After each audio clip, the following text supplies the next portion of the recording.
came out, I've gotten information about a whole lot more cases. So it's enough to make a new book. Of course, it takes me a long time. I'm calling the book Forbidden Archaeology 2 as the working title. It takes me a while to put these things together. Oh, they do, because they're large books. Thorough. They're big books, and I have to do the research, because I have to dot all the I's and cross all the T's and things like that. But it's very interesting that some of the information that I'm getting is coming from listeners of your show and shows like yours. It's very, very interesting. For example, one listener wrote to me, after hearing me on your show, I believe it was a couple of years ago. He wrote, you got a great book, and he was from Oregon. He said, here in the Waldo Mining District near O'Brien at the Easterly Mine, stone bowls and pestles were found in cemented ancient riverbed. They were so firmly cemented, the miners had to remove them with extreme care. Again, thank you for the great book. So I asked him, all right, I wrote back to him, and I said, okay, you told me about this case. Do you have any kind of documentation about it? So he sent me a newspaper article, a very interesting newspaper article from the year 1904 from the Rogue River Courier up there in Oregon. And the title of the article was Relics of Ancient Age, Mortars of Prehistoric Time Found in Weimer Brothers Mine. So the report gave very detailed information about the geological situation where these artifacts were found. So they're found in old gravel of an ancient river channel, 50 or 60 feet below the surface, firmly embedded in the cemented gravel near the bedrock. So then from that information, I went to some scientific reports. I began looking at the scientific geological reports about that area to see if I could get any idea how old those particular layers where the human artifacts were found. And it turned out they're over 2 million years old. So that's one of the cases that will be in this book that I'm working on now, Forbidden Archaeology 2, and I think it's very significant. It came to my attention through one of the listeners. The Vedics that you talked about earlier. Yeah. They talked about flying machines. They talked about wars. Now, were you ever able to determine whether these flying machines were hours of the time, our kind of technology, human technology, or were they witnessing extraterrestrial visitations? It appears they were of several different kinds, because as I mentioned before, it appears that we live in a multi-level cosmos.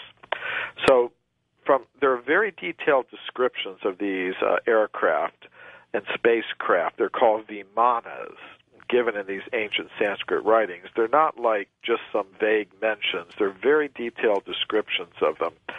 Some of them were made of iron and metals like we're familiar with. Sure. And they came from other parts of our level of the cosmos.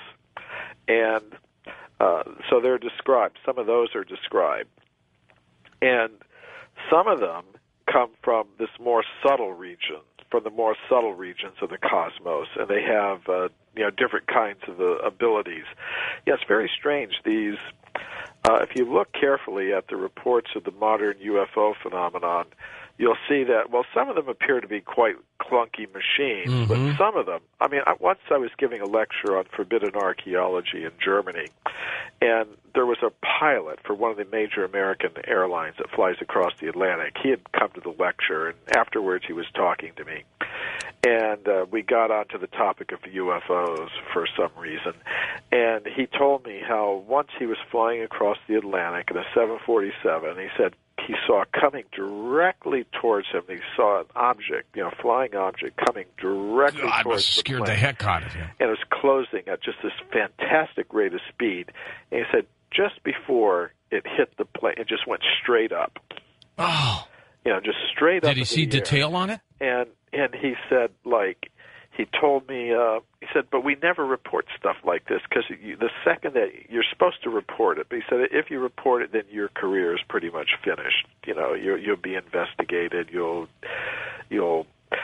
So the point being that the modern reports of some of these UFOs show that they conduct themselves in ways that no plane made out of metal could possibly endure the G forces. You can't do a 90-degree straight up turn like that at that rate of speed. The plane would just disintegrate.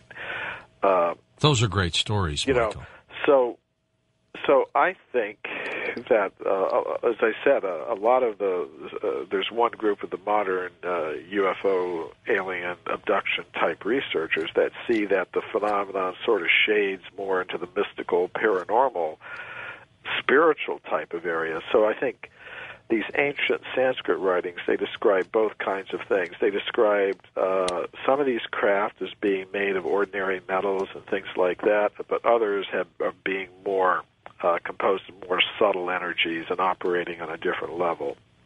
God, that's incredible stuff. Can you imagine being in a plane, seeing that coming at you? And I'm sure you had a co-pilot, right?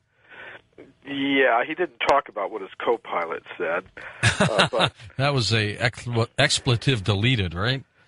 But there's just so much reporting on these things. Just a few weeks ago, I was giving a talk about forbidden archaeology at a conference called the Forbidden Knowledge Conference. It was held in Stoke-on-Trent in England. Mm-hmm. And of course, if you're going to have a forbidden knowledge conference, you got to have the forbidden archaeologist come. And he's got to have you. That's right. Sure, but for me, a lot of times when I go to these conferences, the most interesting thing or most pleasant thing for me is to meet some of the other researchers. So I met Nick Pope, who was until a few years ago he was with the British Defense Department. He was in the department that dealt with UFO reports, and he was just confirming that these things are there. It's really amazing. So you have reports coming not just from crackpot people. You've got people who are officials in the military establishment reporting that these things are definitely out there. And I think more and more of these reports, Michael, are coming from good, solid witnesses. Yeah. I really do. But again, back to the Vedics real quickly before the top of the hour. UFOs or ours? What do you think? I think they were coming. Most of the ones that are reported in these ancient Sanskrit writings, the Vedas, are from other parts of the cosmos. They're not ours. Ah, okay. So they were witnesses to these events. Yes. That's fascinating all by itself. Michael, tell us the incredible story of these dinosaur prints with the human footprints right near them. And was this Nebraska where these were found? I think you're talking about the Paluxy River case, which comes from Texas. Originally I was a little skeptical about those. I didn't put them into my book, Forbidden Archaeology, because one of the people who originally reported them, a Christian creationist scientist named John Morris Jr., withdrew his claims. He had originally claimed there were some human footprints next to dinosaur footprints, but then he decided, what he thought were human footprints were kind of erosion patterns or something like that.